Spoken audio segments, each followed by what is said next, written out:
Good morning, gang. Welcome to Breakfast with Dr. J. 7:30 Saturday morning, number 10, matter of fact. Well, we'll wait for a few people to pop on. We'll always get a few at this time of the morning, maybe coming back from your workout, or maybe hopefully not coming back from a night out.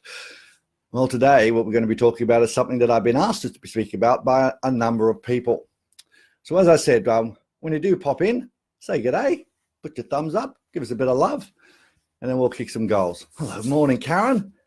Nice to see you. Hope you're going great. Queensland's nice and warm for you. Must be. It's quite dreary outside today. So I hope everything's going well for you. So, gang, the power of agreement is what I'm going to be speaking to you today about. Actually, came up a couple of times with some of my buddies and also some clients, and we're talking about conversations. And all about conversations and who takes control over conversation. Conversations are what we're building relationships on. If you don't have conversations, you can't build a relationship. And when it comes to sales, what sort of relationships are you creating? And I'd like you to get your trusty pen out this morning because I've got a couple of little things I'd like you to write. Right. Good morning, Gavin. Good to see you, my friend. Are you in New Zealand or are you gallivanting around the world? Well, hope you're well, and congratulations on all your success. Get your trusty pen out, because one thing that I have really drilling into everybody that we're doing any type of training with is we cannot move faster than the speed of trust.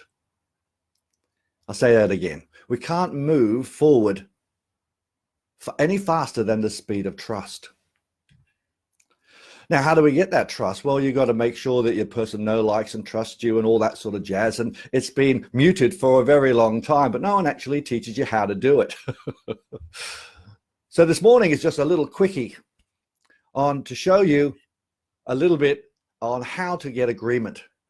Well, terrific, Gavin. You stay in that beautiful country. It's nice and safe. New Zealand is beautiful. Agreement. Agreements are things that most people think are the same. Remember this: like attracts like. Like attracts like. So agreement is getting the secret here is to get small agreements along the way. In a negotiation, if you're ever going to do a negotiation and want to actually negotiate something and there's some big impasses, you go to the very small impasse and you find out, well, let's get past that one first, and then we get up to the big rocks. And then it creates some momentum, and it's called agreement momentum, where we have the person feeling comfortable with you and trusting you more. Good morning, Alan. Good to see you, my friend. Thanks for joining me, mate.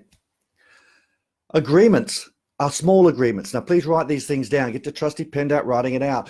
Get small agreements at the beginning.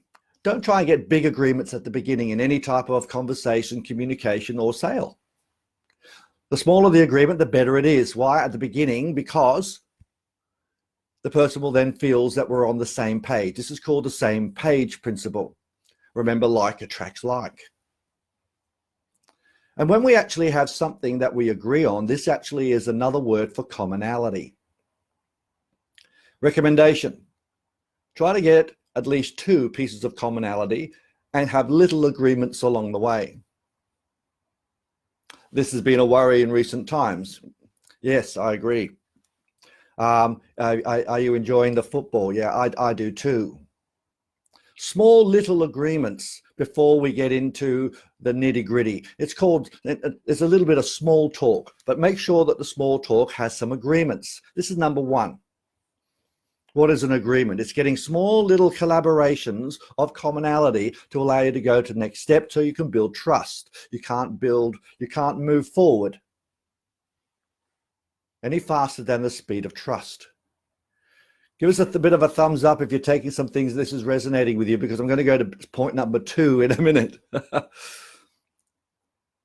What type of agreements work? I was actually speaking to Scott Bennett. He's an absolute gun sales professional, and he was actually saying to me that one of the things that he took away from training was it doesn't matter whether it's a yes or a no. Agreements are an agreement.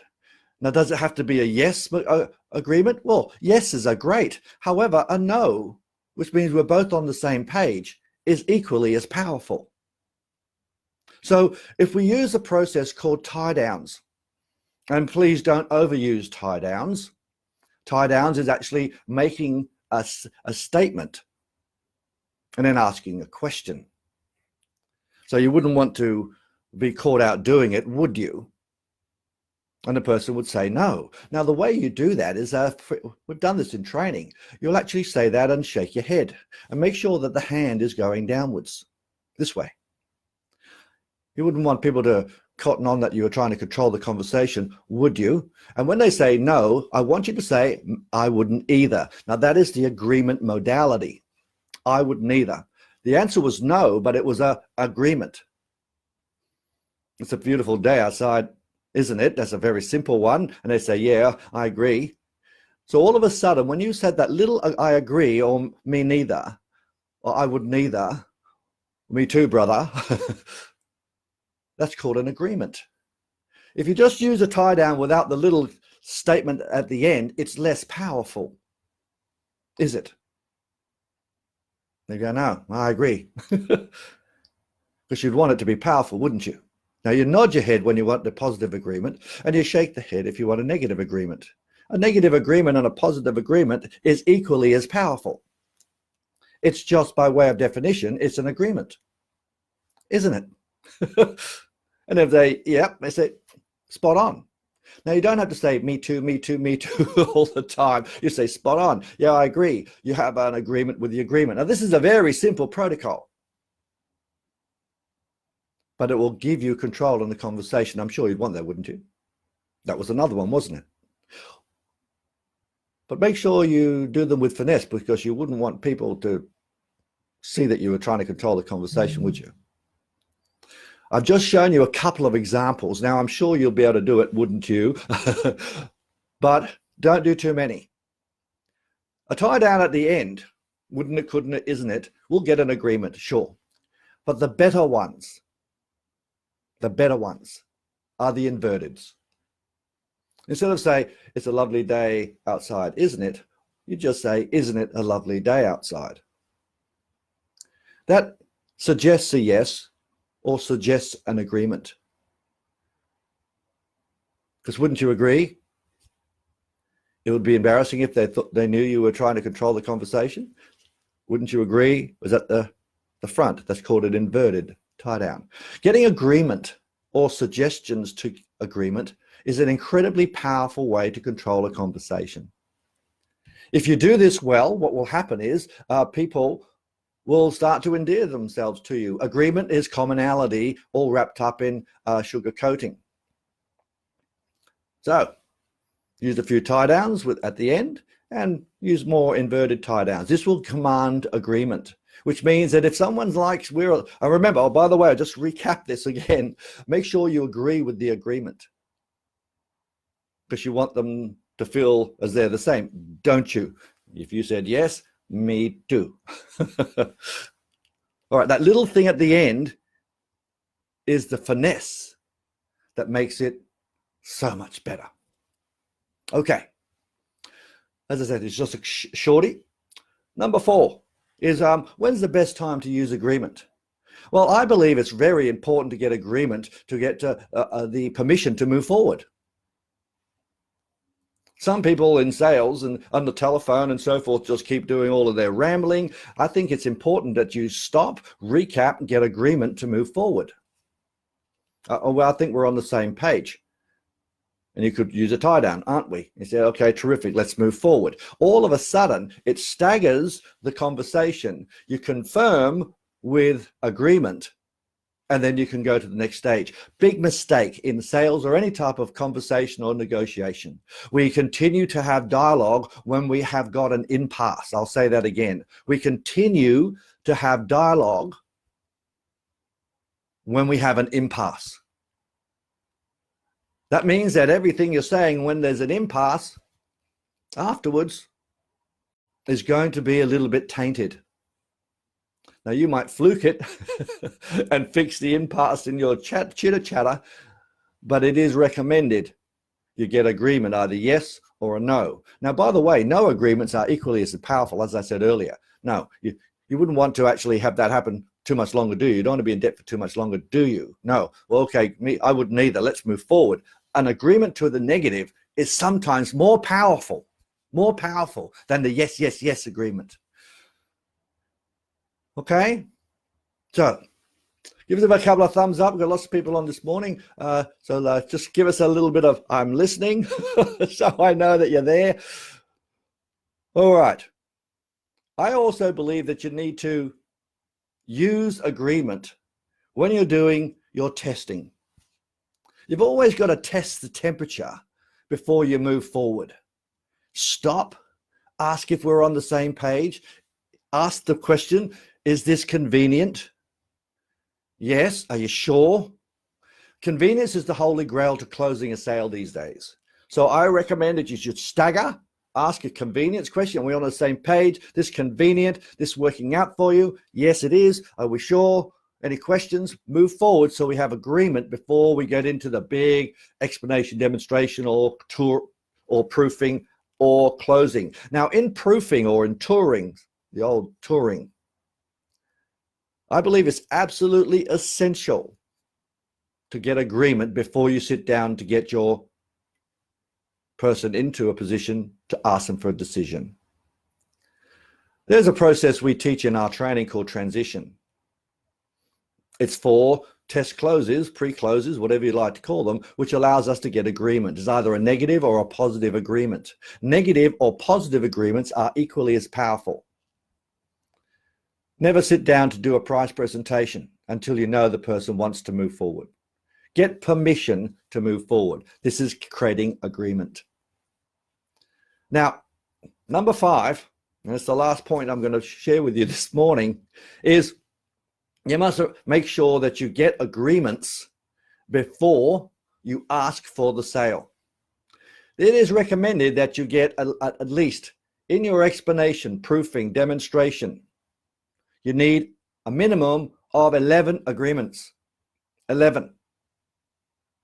Now you say, well, I can't count them. Well, just make sure you get yeses or nos. You wouldn't use that, would you? No, you'd want to have that a little bit faster. Is that correct? Yes. Okay, I'll write that down. Get 11. Not 27, not 4, 11 or more.